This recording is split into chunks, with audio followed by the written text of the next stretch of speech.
అడుగు అడుగున ధనదాహం,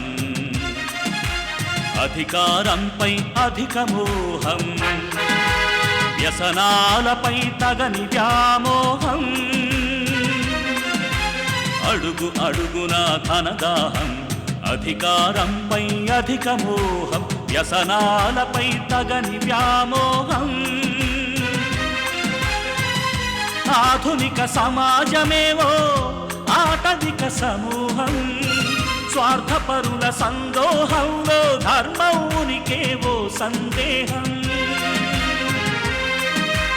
మనసున్న మనిషికి ప్రతి నిమిషం ఎదురయ్యేను ఓ పద్మవ్యూహం, పద్మవ్యూహం, పద్మవ్యూహం.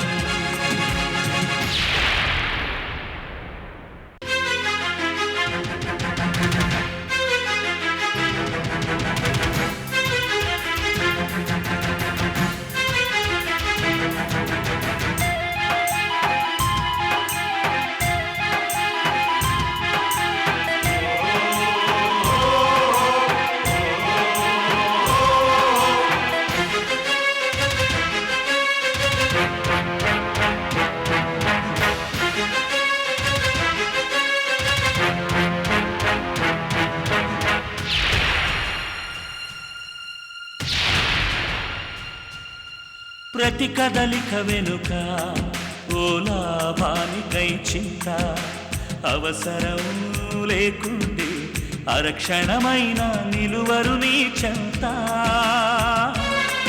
ఇది కన్నీటినే వేలం వేసే కసాయి సంత, విలువలకై వెతుకులాట నేడొక పెద్ద వింత.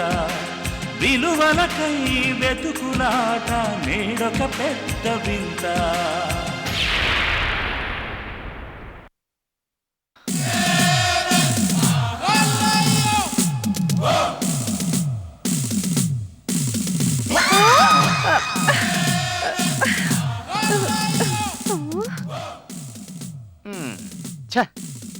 దీంతో తలకాయ కాదు కదా, వంకాయ కూడా తెగదు.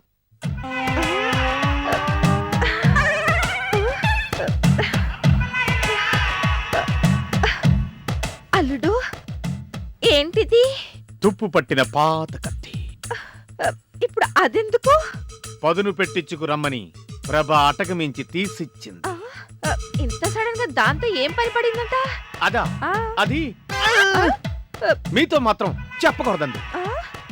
నాతో చెప్పకుండా కత్తికి పదును పెట్టమందా? ఇదేదో అనుమానంగానే ఉంది.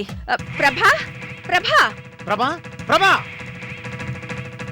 ఏమిటి ఏమిటే ఇది? కన్న తల్లని కూడా లేకుండా మొగుడి చేతి కత్తిచ్చి నా కోసం పదును పెట్టించుకుని రమ్మంటావా? కన్న తల్లివి కాబట్టే. ఏమండి, మీరు వెళ్ళి ఆ కత్తిని బాగా పదును పెట్టించుకురండి. ఓ, ఒక్క దెబ్బేస్తే ఏదైనా సరే తెగి అవతల పడేటట్టు చేయమని చెప్తా. ఆగా ప్రభా, వెధవాస్తి కోసం ఇలాంటి పాడు పనులకి మొగుడు ఉసుకొలుపుతావా? ఇది పాడు పనేంటత్తయ్యా, కాసేపు కళ్ళు మూసుకున్నారంటే మీకే మంచిది. నోర్మి, నీలాగా నేనేనా వెర్రిగోనేననుకున్నావా? అమ్మా, ఇలా గొడవ చేస్తావనే ముందుగా నీకు చెప్పకూడదు అనుకున్నావు. ఎంతటి కసాయిదానివే నువ్వు! ప్రభా, నేను వెళ్ళి కత్తికి పదును పెట్టించుకు రావాలా వద్దా? నువ్వు వెళ్లే వెంట పోలీస్ కంప్లైంట్ ఇస్తా. ప్రభా, పోలీసులు అంటుందంటే. బాగుందమ్మా నీ అగా ఇచ్చావు. ఏదో నీకోసం కోడికూర చేద్దామని మంచి నాటుకోడిని తెప్పించాను. ముందుగా చెప్తే ఇంట్లో దాన్ని కొయ్యనివ్వవని చెప్పకుండా ఊరుకున్నావు. దానికి మా మీద పోలీస్ కంప్లైంట్ ఇస్తావా? ఆరేళ్లకు కూడా ఒక హద్దు ఉండాలి. ఏమండి, ఆ కత్తి మళ్ళీ అటక మీద పారేయండి. నాకు ఈ ఇంట్లో దేనికి స్వతంత్రం లేకుండా పోయింది.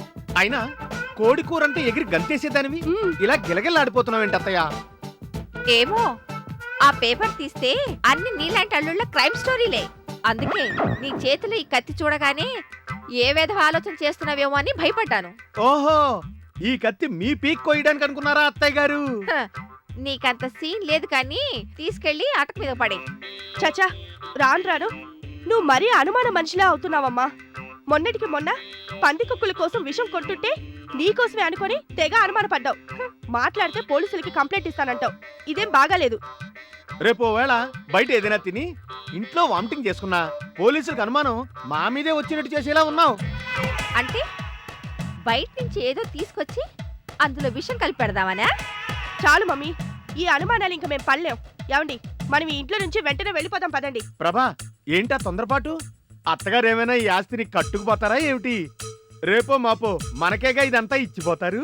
మీకా? ఉమ్. హ, మీ మీద నాకు అసలు నమ్మకమే లేదు. నా మనవడు వస్తాడుగా అమెరికా నుంచి, వాడికి ఇస్తా నాస్తంతా.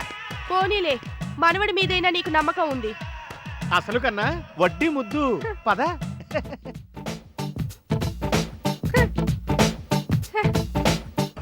మిత్రా, మన లైఫ్ మన ఇష్టం అన్నట్టు ఉండాలి.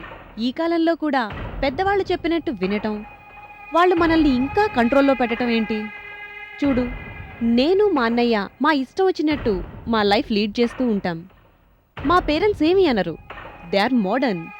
అలా ఉండాలి. స్వేచ్ఛ అంటే ఇదే. ఇష్టం వచ్చిన స్టైల్లో బ్రతకడం. మ్యూజిక్ పార్టీస్, సెలబ్రేషన్స్, ఫ్రెండ్షిప్స్ ఎంత బాగుంటాయో తెలుసా? అవునే, ఇది ఇల్లులా లేదు, హెవెన్లా ఉంది. మీరెంతో లక్కీ. అలాంటి మంచి పేరెంట్స్ మీకు దొరికారు. అలా దొరక్కపోవడం నీ బ్యాడ్ లక్. కరెక్ట్గా చెప్పావే. అసలు నీతో మాట్లాడుతుంటే నాకు టైమే తెలియటం లేదు. మరి రేఖ ఆంటీ పోయాక ఇలా మనసు విప్పి ఎవరితోనూ మాట్లాడనే లేదు. మిత్రా, నువ్వెప్పుడు రావాలనుకున్నా ఈ స్మిత ఇంటి డోర్స్ తెరిచే ఉంటాయి. మర్చిపోకు, సరేనా? Thank you. నిజంగా నీలాంటి ఫ్రెండ్ ఉండటం నా అదృష్టం. మనిషికి ఎంతమంది ఫ్రెండ్స్ ఉన్నారన్నది కాదే, ఎంత మంచి ఫ్రెండ్ ఉంది అని చూడాలి. నీకేమో మనసు విప్పి మాట్లాడటానికి భయం. అందుకే ఎంత క్లోజ్గా ఉన్నా నీ మనసు డోర్స్ ఎప్పుడూ క్లోజ్ చేసే పెడతావు. అదేం లేదే, నీకు కాక ఇంకెవరికి చెప్పుకుంటాను? తప్పకుండా చెప్తాను, కానీ ఇప్పుడు కాదు. ఇక నేను బయలుదేరుతానే, లేట్ అయిపోయింది. ఉండవే, మా బ్రదర్ డ్రాప్ చేస్తాడు. అయ్యో వద్దే, నేను వెళ్ళిపోతాను. కారు కూడా తేలేదు, ఎలా వెళ్తావు? బైక్ మీద డ్రాప్ చేస్తాడులే. ఏ భయమా? ఛే, నీలాంటి ఫాస్ట్ గర్ల్ కూడా ఇంతసేపు ఆలోచించడం ఏంటే? నాకేం భయం లేదు. That's good. రాజేష్, రాజేష్,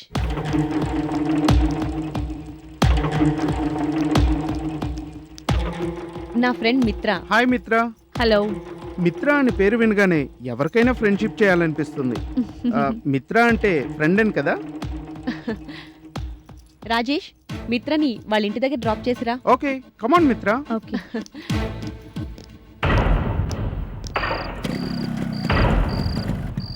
కూర్చోండి. బాయ్ స్మిత. బాయ్.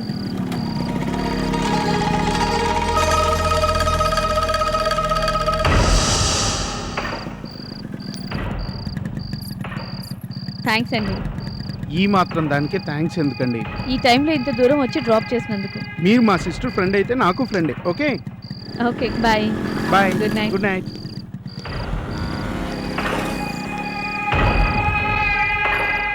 ఎవరమ్మా అబ్బాయి? ఏ అబ్బాయి? అదేనమ్మా, నిన్నిప్పుడు బండి మీద దింపెళ్ళాడే ఆ అబ్బాయి. నన్ను ఎవరు దింపుతున్నారో ఎక్కడ దింపుతున్నారో చూడటానికేనా నీకు ఇక్కడ పనిచ్చింది? మిత్రమ్మా, చెడో, నీకు అనవసరమైన విషయాల్లో తలదోర్చకు. నీ హద్దుల్లో నువ్వుండు. నువ్వు ఇంట్లో పని మనిషివి, పని మనిషిలానే ఉండు, ఇంటి మనిషిలా కాదు. మిత్ర గౌరమ్మ, ఆగు.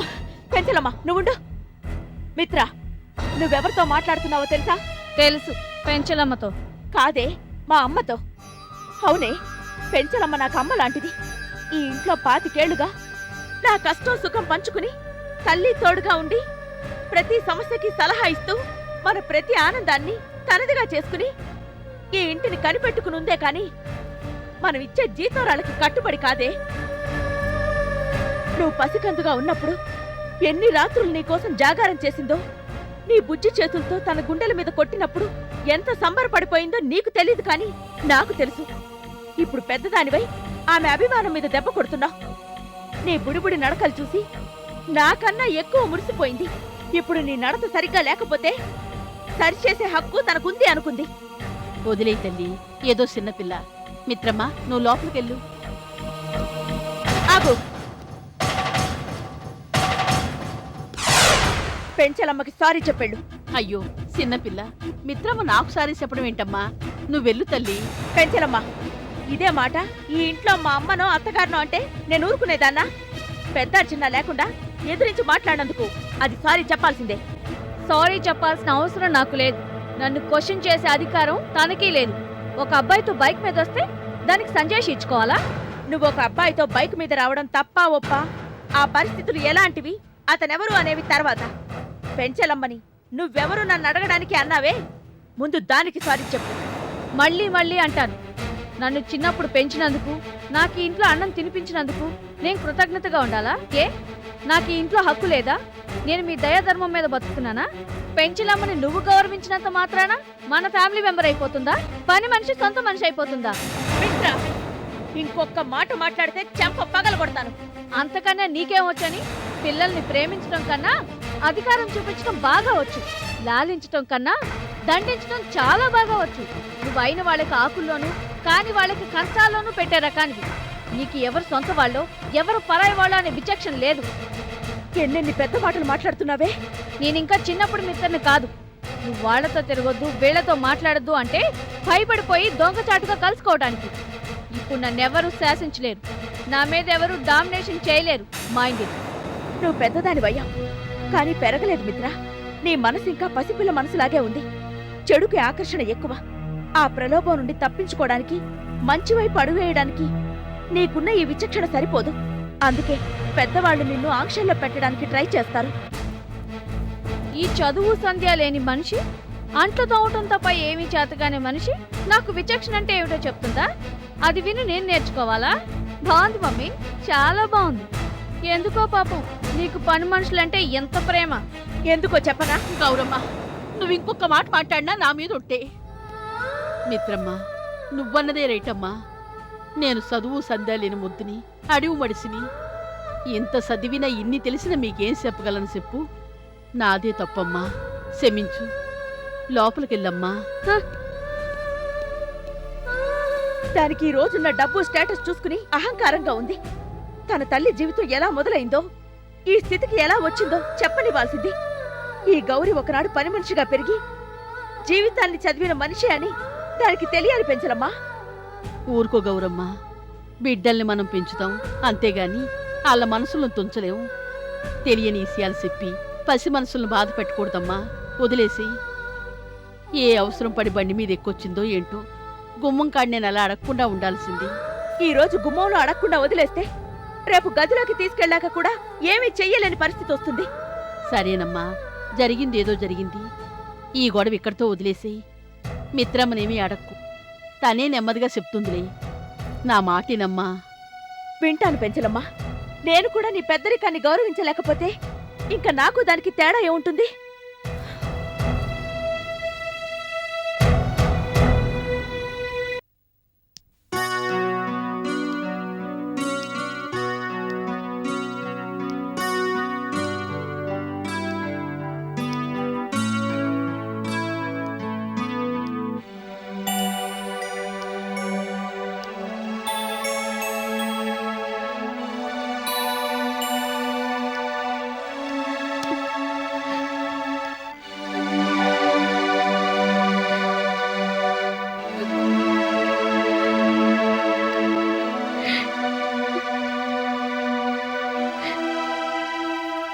శారదా,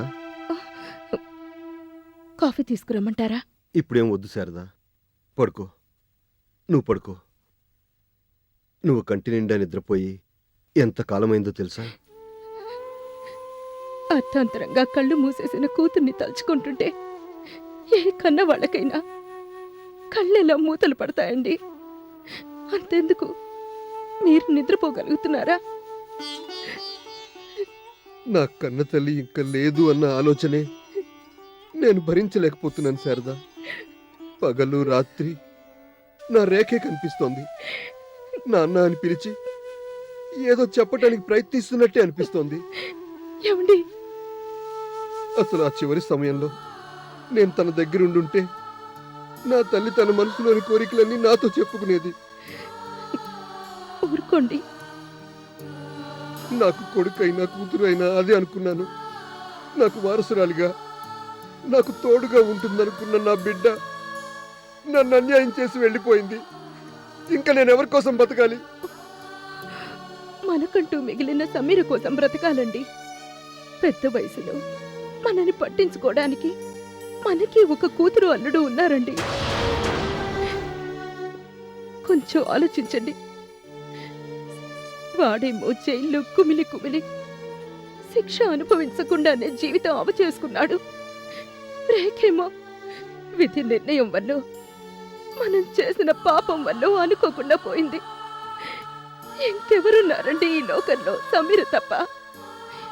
పసుపట్టలతో గడపలోకి వచ్చిన వాళ్ళని మనం వెళ్ళగొట్టినా, ఆ అబ్బాయిని నాన్న మాటలన్నా శ్రీనాథ్ ఎప్పుడూ అవి మనసులో పెట్టుకోలేదు. పెద్దవాళ్ళుగా అత్త మామలుగా మనకి ఇవ్వాల్సిన గౌరవాన్ని ఇస్తూనే ఉన్నాడు. మన కళ్ళ ముందే అంచెలంచెలుగా ఎదిగి పైకొచ్చాడు. మన అమ్మాయిని కళ్ళల్లో పెట్టి చూసుకుంటున్నాడు. అలాంటి అల్లుడు ఎంతమందికి దొరుకుతాడు చెప్పండి? ఏమిటి, అతన్ని ఎవ్వరూ లేని అనాథ అన్నారు. ఇప్పుడు ఈ ఇంట్లో ఒంటరిగా బ్రతికేడుస్తున్న మనం అనాథలవా? అతనా? ఎవరు అనాథలో చెప్పండి. శారదా, మనమే అనాథలవండి. ఈ లోకంలో ఓదార్చే దిక్కులేని ప్రతి వాళ్ళు అనాథలే. ఊరుకో శారదా, ఊరుకో ప్లీజ్, బాధపడు. ఊరుకో.